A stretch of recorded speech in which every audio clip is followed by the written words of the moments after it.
এর ভিতর পরিপূর্ণভাবে প্রবেশ করবে। তাহলে যারা ঈমানদার তারা তো ইসলামের ভিতরে থাকারই কথা, ঠিক কিনা?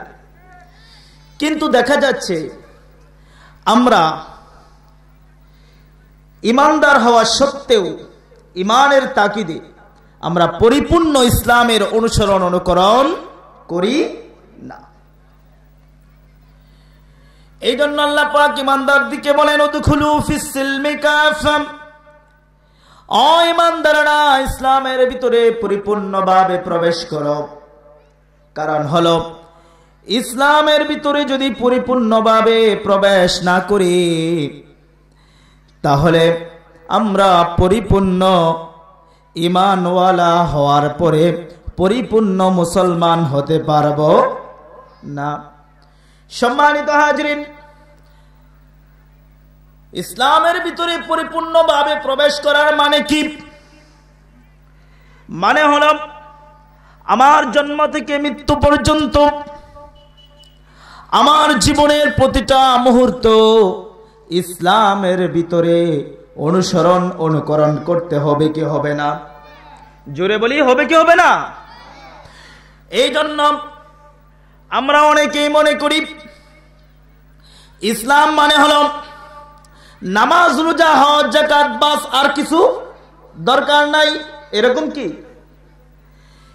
আমাদের গোটা জীবনটাই আমাদের ব্যক্তিগত জীবন, পারিবারিক জীবন, সামাজিক জীবন, রাজনৈতিক জীবন, রাষ্ট্রীয় জীবন, আন্তর্জাতিক জীবন, অর্থাৎ জন্ম থেকে মৃত্যু পর্যন্ত আমার যা কিছু প্রয়োজন এই সব কিছু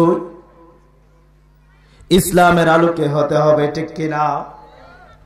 সম্মানিত হাজিরিন, সব কিছুই যদি ইসলামের আলোকে করি তাহলে শুধু নামাজ আর রোজা, হজ, যাকাত এই ভিত্তিগুলো, স্তম্ভগুলো শুধু যদি ইসলামের আলোকে পালন করি, আর বাকি জীবনে যদি আমার ব্যক্তিগত জীবনে যদি আমি সুদের সাথে সম্পর্ক থাকে, ব্যক্তিগত জীবন যদি আমার ঘুষের সাথে সম্পর্ক থাকে, ব্যক্তিগত জীবন যদি আমার মদ, গাঁজা, ইয়াবা, হিরোইন, নানান ধরনের পাপাচারের সাথে সম্পর্ক থাকে, তাহলে আমি কি পরিপূর্ণ ইসলাম অনুসরণ করা হলো আমার?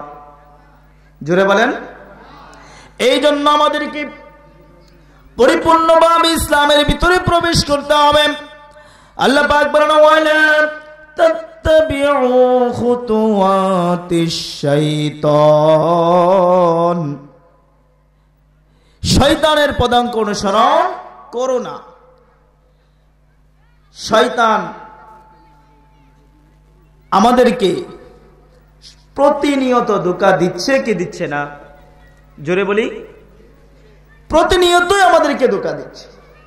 আল্লাহ পাক যে হুকুমগুলি করেছে, আল্লাহ পাক আমাদেরকে যে উদ্দেশ্যে তৈরি করেছে, আমাদেরকে যেই জন্য তৈরি করেছে, সেই হুকুমের মোকাবেলায় শয়তান আমাদেরকে সব সময় বাধাগ্রস্ত করতেছে কি করতেছে না?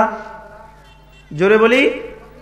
সম্মানিত হাজির, এই জন্য শুধু ব্যক্তি জীবনে আমি নামাজ আদায় করলাম, ব্যক্তি জীবনে রোজা আদায় করলাম, কিন্তু ব্যক্তি জীবনে আমার নামাজ রোজা আদায় করার পরে আমার মুআমালা, মুশারাকা, আমার মুআমালাত কোনো কিছুই ঠিক নাই।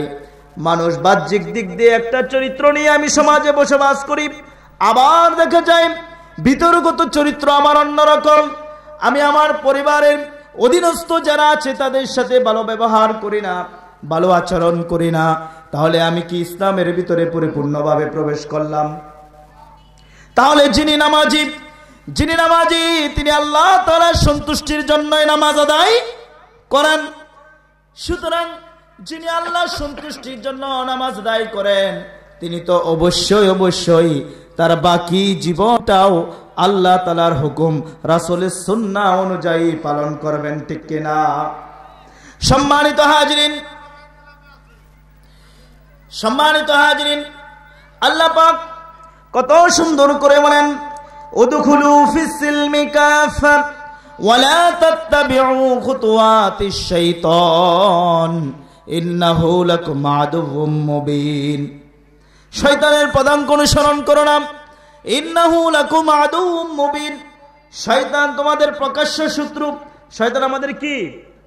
জোরে বলি, আরো জোরে বলতে পারি না? শয়তান আমাদের প্রকাশ্য শত্রু। শয়তানের চাইতে বড় শত্রু আর কেউ আছে? জোরে বলি, আর কেউ নাই। এই জন্য আমাদেরকে শয়তান থেকে বাঁচতে হবে। শয়তান থেকে বাঁচার জন্য আমাদের কাজ হলো আল্লাহ রাব্বুল আলামিনের হুকুমগুলো রাসূলের সুন্নাহ অনুযায়ী পালন করা। আমি ছোট্ট একটা হাদিসের টুকরা তেলাওয়াত করেছি। আল্লাহ নবী বলেন, কুল্লু উম্মতি ইয়াদখুলুনাল জান্নাহ ইল্লা মান আবা। আমার প্রত্যেক উম্মত জান্নাতে প্রবেশ করবে, ইল্লা মান আবা, শুধুমাত্র যারা অস্বীকার করে তারা ব্যতীত। যারা অস্বীকার করে তারা ব্যতীত। প্রত্যেক উম্মত কোথায় যাবে? জোরে বলি, কোথায় যাবে? কারা ব্যতীত? যারা অস্বীকার করে। যারা অস্বীকার করে। সাহাবায়ে কেরাম প্রশ্ন করলেন, কিলা মান আবা ইয়া রাসূলুল্লাহ, আপনার উম্মতের ভিতরে এমন কে আছে যারা আপনাকে অস্বীকার করে? কান্ট ইউ ইমাজিন, আপনি কি কল্পনা করতে পারেন? আল্লাহ নবীর উম্মত, কিন্তু আল্লাহ নবীর উম্মত আল্লাহ নবীকে অস্বীকার করে।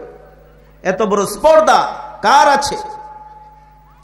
নবী বলেন, মান আতাআনি দাখালাল জান্নাহ, যে আমাকে অনুসরণ অনুকরণ করবে সে জান্নাতে প্রবেশ করবে। চিৎকার দিয়ে বলেন সুবহানাল্লাহ। আরো জোরে বলেন না সুবহানাল্লাহ। আল্লাহ পাক বলেন, মা আতাকুমুর রাসূলু ফাখুযুহু ওয়া মা নাহাকুম আনহু ফান্তাহু। আমার নবী যা তোমাদেরকে করতে বলেছি, যা আদেশ করেছে তা পালন করো, আর যা নিষেধ করেছে তা বর্জন করো। জোরে বলেন সুবহানাল্লাহ। যা আদেশ করছে তা কি করতে হবে? পালন করতে হবে। আর যা নিষেধ করেছে তা বর্জন করতে হবে। এখন নামাজ আদায় করি আল্লাহ তাআলার হুকুম মতো। আল্লাহ তাআলার হুকুম মতো নামাজ আদায় করি। এই একই ব্যক্তি মুসল্লি, যিনি আল্লাহ তাআলার হুকুম মতো আল্লাহকে পাওয়ার জন্য, রাসূলের ইতাআত করার জন্য, আনুগত্য করার জন্য রাসূলের তরিকা অনুযায়ী নামাজ আদায় করে, সেই ব্যক্তি আবার মসজিদ থেকে বের হয়ে বিভিন্ন কলা কৌশলে সুদের সাথে জড়িত আছে। এরকম লোক সমাজে কম না বেশি? জোরে বলেন, কম না বেশি? বেশি। বিভিন্ন কলা কৌশলে। কেউ বলে সুদ খায় না, লাভ খায়। কি খায়? আবার কেউ বলে সরাসরি খায় না, দানের মাধ্যমে 1 মণ ধান 5 মণ ধান এইভাবে দেয়া হবে, এইভাবে খায়। বিভিন্ন কলা কৌশলের মাধ্যমে সুদের সাথে জড়িত থাকা, এটা রাসূলের আনুগত্য নাকি অস্বীকার করার নামান্তর? অস্বীকার করা।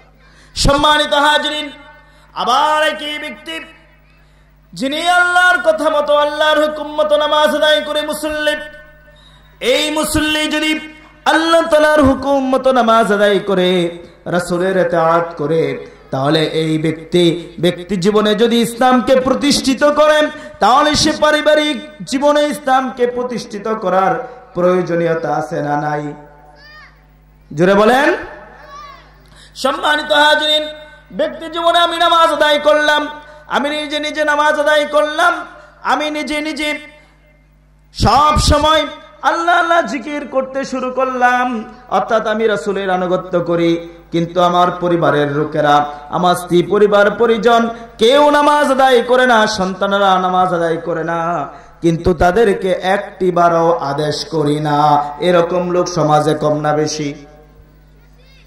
সম্মানিত হাজরিন, এই জন্য আমাদেরকে শুধুমাত্র নিজে নিজে আল্লাহ তাআলার হুকুম, রাসূলের ইত্তেবা করার মাধ্যমে নিজে নিজে করেই বা বেঁচে থাকা যাবে না। নিজের অধীনস্থ পরিবার আওলাদ যারা আছে তাদেরকেও আল্লাহর হুকুম রাসূলের সুন্নাহ অনুযায়ী জীবন পরিচালনা করার প্রয়োজন আছে না নাই? সম্মানিত হাজিরিন, এই জন্য আমাদেরকে আল্লাহ রাব্বুল আলামিনের হুকুম রাসূলের সুন্নাহ অনুযায়ী আদায় করতে হবে। আল্লাহকে আমরা ভালোবাসি কি বাসি না? জোরে বলি, আমরা আল্লাহকে ভালোবাসি। যদি আল্লাহকে ভালোবাসি তাহলে রাসূলের আনুগত্য করতে হবে। আল্লাহ বলেন, কুল ইন কুনতুম তুহিব্বুনাল্লাহা ফাত্তাবিউনি ইউহিব্বুকুমুল্লাহ ওয়া ইয়াগফির লাকুম যুনুবাকুম ওয়াল্লাহু গফুরুর রহিম। জোরে বলি আল্লাহু আকবার, আরো জোরে বলি আল্লাহু আকবার। আল্লাহ পাক বলেন, হে নবী আপনি আপনার উম্মতদেরকে বলে দিন, ইন কুনতুম তুহিব্বুনাল্লাহ, যদি আল্লাহকে ভালোবাসো তাহলে আমরা আল্লাহকে ভালোবাসি কি বাসি না? জোরে বলি, আরো জোরে, আরো জোরে। আমরা আল্লাহকে ভালোবাসি। আল্লাহকে যদি ভালোবাসি তাহলে আমাদের কাজ কি? ফাত্তাবিউনি, নবী বলেন আমাকে অনুসরণ করো, অনুকরণ করো, ইত্তেবা করো। তাহলে আল্লাহকে ভালোবাসতে হলে, আল্লাহকে পেতে হলে রাসূলের অনুসরণ অনুকরণ করা লাগবে কি লাগবে না? সম্মানিত হাজিরিন, এই জন্য আমরা আল্লাহ তাআলার হুকুম মতো আমাদের জীবনকে গুছাবো, আমাদের জীবনকে ইসলামের ভিতর পরিপূর্ণভাবে প্রবেশ করাতে হবে। আমাদের কিছু সময় যদি আমরা ইসলামের জন্য, ইসলাম থেকে কিছু নেই, আর যদি কিছু আমরা অন্য কোথাও থেকে গ্রহণ করি, তাহলে কি আমরা পরিপূর্ণ ইসলামে প্রবেশ করা হলো? আমরা সব কিছু আল্লাহ পাক তিবিয়ানাল লিকুল্লি শাই, খুলে খুলে বর্ণনা করে দিয়েছেন। আমাদের জীবনে এমন কিছু যা প্রয়োজন, কোনো কিছুই কোরআনে ইসলামে কমতি আছে? কমতি আছে না। এই জন্য আমাদেরকে আমাদের পারিবারিক ব্যক্তিগত জীবন, পারিবারিক জীবন, সামাজিক জীবন, সাংস্কৃতিক জীবন, এখন তো সময় সংস্কৃতি মানে দুল তবলা, এটাই তো বুঝি। সংস্কৃতি মানে কি? গান বাজনা, ঢোল তবলা, এগুলি আমরা সংস্কৃতি মনে করি, আসলে কি এটা সংস্কৃতি? এই জন্য এটা হলো অপসংস্কৃতি। এই অপসংস্কৃতি কোথায় থেকে আসলো? আমরা সংস্কৃতি ইসলাম থেকে নিতে হবে, বাহির থেকে সংস্কৃতি আমদানি করলে চলবে? আমাদের দেশে আমরা বিভিন্ন জিনিস আমদানি করি। কখন আমদানি করি? যখন আমাদের দেশে উৎপাদনে ঘাটতি থাকে, তখন আমরা কি করি? আমদানি করি। এখন ইসলামের ভিতরে কি কোনো কিছু ঘাটতি আছে যে ঘাটতি থাকার কারণে আমরা অন্য কোথাও থেকে আমদানি করব? আছে? সম্মানিত হাজিরিন, যেহেতু ইসলামের ভিতরে ঘাটতি নাই, সেহেতু আল্লাহ রাব্বুল আলামিনের যা হুকুম দিয়েছে আল্লাহ পাক রাসূলের সুন্নাহ অনুযায়ী, তাই আমাদেরকে বাস্তবায়ন করতে হবে। জোরে বলেন সুবহানাল্লাহ। তাই আমাদেরকে বাস্তবায়ন করতে হবে, এর বাহিরে যাওয়ার কোনো সুযোগ আছে? অর্থাৎ আল্লাহ বলছে আজান হয়েছে, সালাতে চলে যাও, নামাজে চলে যাও। আমরা মনে করলাম নামাজের জন্য ইমাম সাহেব রাখছি আর মুয়াজ্জিন আছে আজান দেওয়ার জন্য, সুতরাং আর কয়েকজন এলাকার অমুক অমুক আছে, তারা নিয়মিত যায়, তারা গেলেই হবে, আমাদের আর নামাজ পড়া লাগবে না। কি বলেন? চলবে না। বরং আজান যখন হয়ে গেল, আমাদের প্রত্যেকের দায়িত্ব সালাতে হাজির হওয়া, যদি আমরা রাসূলের ইত্তেবা পরিপূর্ণভাবে করে থাকি। সম্মানিত হাজিরিন, আমাদেরকে রাসূলের ইত্তেবা করার জন্য আজান হয়ে গেল, নামাজ আদায় করতে হবে। কিন্তু দেখা যায় আমরা উদাসীন নামাজ আদায় করার ক্ষেত্রে। যারা নামাজ আদায় করি তাদের মধ্যেও দেখা যায় কেউ কেউ এক ওয়াক্ত পড়ি, এক ওয়াক্ত সারি, এরকম আছে না নাই? জোরে বলি। দেখা যায় ফজরের সময় নামাজ নাই, মুয়াজ্জিন বলে আসসালাতু খায়রুম মিনান নাওম, ঘুমের চাইতে কি নামাজ উত্তম। আর আমরা বলি আন-নাওমু খায়রুম মিনাস সালাহ, নামাজ চাইতে ঘুম উত্তম। মুখে বলি না, আমাদের কাজে কর্মে প্রকাশ পায়। ঠান্ডা ঠান্ডা অবস্থা, কম্বল মুড়ি দিয়া ঘুমায়, এখন আর যাওয়ার দরকার নাই। এই জন্য কথা হলো, আমাদের ব্যক্তিগত জীবন, পারিবারিক জীবন, আমাদের সকল জীবনে ইসলামকে পরিপূর্ণভাবে মেনে চলতে হবে কি হবে না। এখন দেখেন, আসামি হয় মানুষ, আসামি হওয়ার পরে দুনিয়ার আদালতে মামলা হওয়ার পরে, ওয়ারেন্ট আসার পরে পুলিশ আসে ধরতে। এখন সে এমন জায়গায় লুকাইছে যে জায়গায় সামান্য দেখা যায় বা বোঝা যায় সে অমুক জায়গায় থাকতে পারে, তাহলে পুলিশ কি করবে? তাকে ওখান থেকে টেনে বের করে নিয়ে আসবে। ঠিক আমাদের অবস্থা তাই। আমরা ইসলামের ভিতর পরিপূর্ণভাবে যদি প্রবেশ না করি, অল্প কিছু মানি আর অল্প কিছু না মানি, এই অবস্থায় যদি চলতে থাকি, আমাদের শত্রু শয়তান আছে না নাই, আমাদেরকে টেনে বের করে ফেলবে। আমি নিজে দেখেছি 5 ওয়াক্ত নামাজি যথা সময়ে নামাজ আদায় করে, কিন্তু হঠাৎ 1 ওয়াক্ত ছেড়ে দিয়া একটু গাফলতি করে এরকম করতেছে হঠাৎ করে আর নাই। এই জন্য আমাদেরকে সালাতের ক্ষেত্রে আমাদেরকে অবশ্যই যথাযথভাবে ওয়াক্ত ছেড়ে দিয়া নাকি ওয়াক্ত সময় মতো নামাজ আদায় করতে হবে। কি বলেন? সময় মতো করতে হবে না? সময় মতো আমাদেরকে সালাত আদায় করতে হবে। তারপরে যখন আমরা সালাত আদায় করব, সালাত আদায় যখন আমরা শুরু করে দিলাম আল্লাহর হুকুম পালন করার জন্য, এই যে সালাতের পাশাপাশি আমাদের যে গুনাহের কাজ, এই গুনাহের কাজ ধরে রাখতে হবে নাকি ছেড়ে দিতে হবে? জোরে বলেন। ছেড়ে দিতে হবে। গুনাহের কাজ আমাকে ছেড়ে দিতে হবে। আমার ব্যক্তি জীবনে যদি আমি কোন সুদের সাথে লেনদেন থাকে তা পরিহার করতে হবে, যদি ঘুষের সাথে লেনদেন থাকে তা পরিহার করতে হবে, যদি জিনা ব্যভিচারের সাথে সংযোগ থাকে তা পরিহার করতে হবে। এইভাবে যত ধরনের পাপ কার্য আছে সবগুলোকে ছেড়ে দিই। আল্লাহ রাব্বুল আলামিনের হুকুমকে, রাসূলের সুন্নাহ মোতাবেক ইত্তেবা করতে হবে। এক বিন্দু পরিমাণ রাসূলের সুন্নাহর বাহিরে গেলে আল্লাহর দরবারে মুক্তি পাবো নাকি ধরা খাবো? ধরা খেয়ে যাব। কারণ আমাদের পরিপূর্ণ আল্লাহ রাব্বুল আলামিনের হুকুম রাসূলের সুন্নাহ অনুযায়ী করতে হবে। এখন দেখেন, আমি যদি সহজ উদাহরণ দেই, নামাজ নিয়া, মাগরিবের নামাজ ফরজ কয় রাকাত?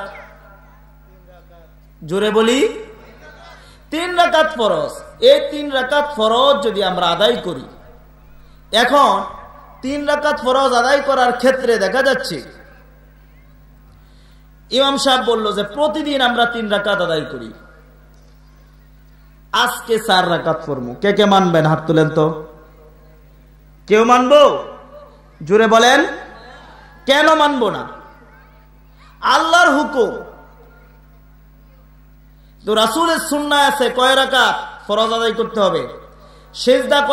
সিজদা কয়টা দিতে হবে? 1 রাকাতে 2টা। কেউ যদি 3টা দেয় মানবেন? ইমাম সাহেব মানবেন? মানবেন না।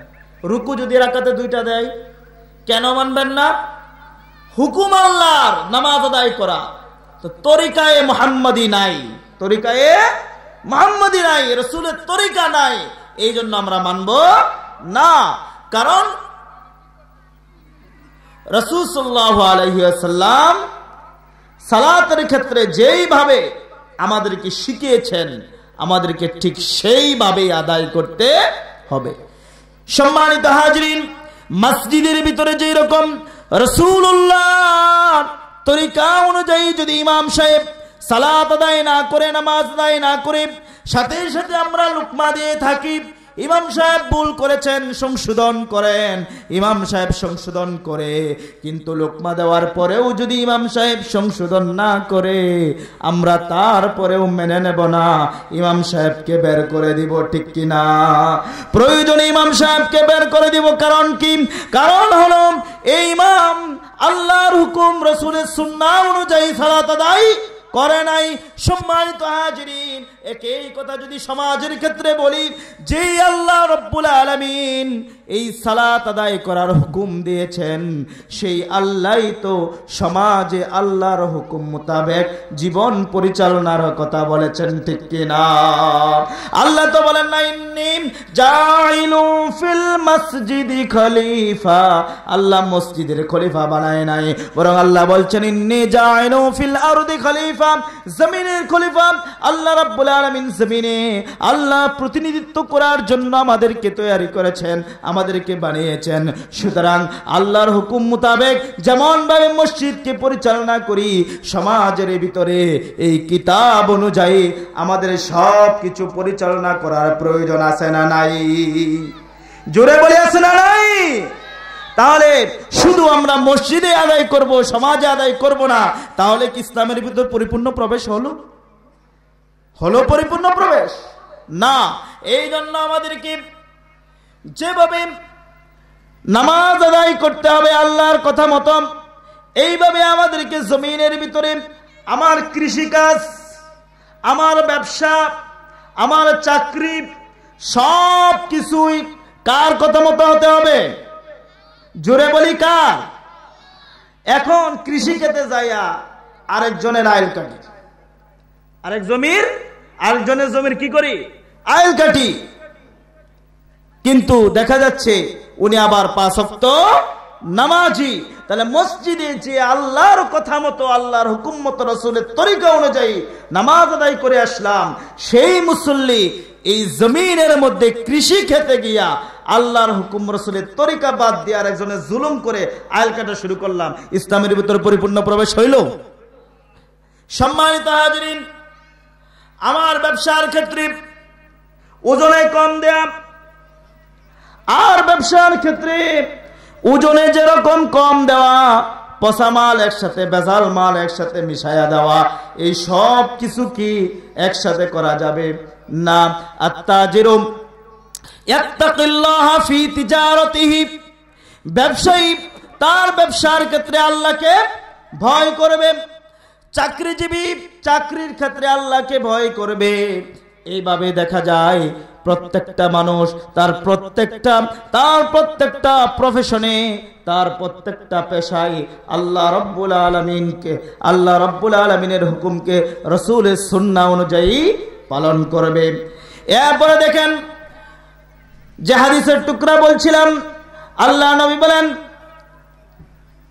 কুল্লু উম্মতি ইয়াদখুলুনাল জান্নাহ ইল্লা মান আবা, প্রত্যেক উম্মত জান্নাতে প্রবেশ করবে, ইল্লা মান আবা, যারা আমাকে অস্বীকার করে তারা ব্যতীত।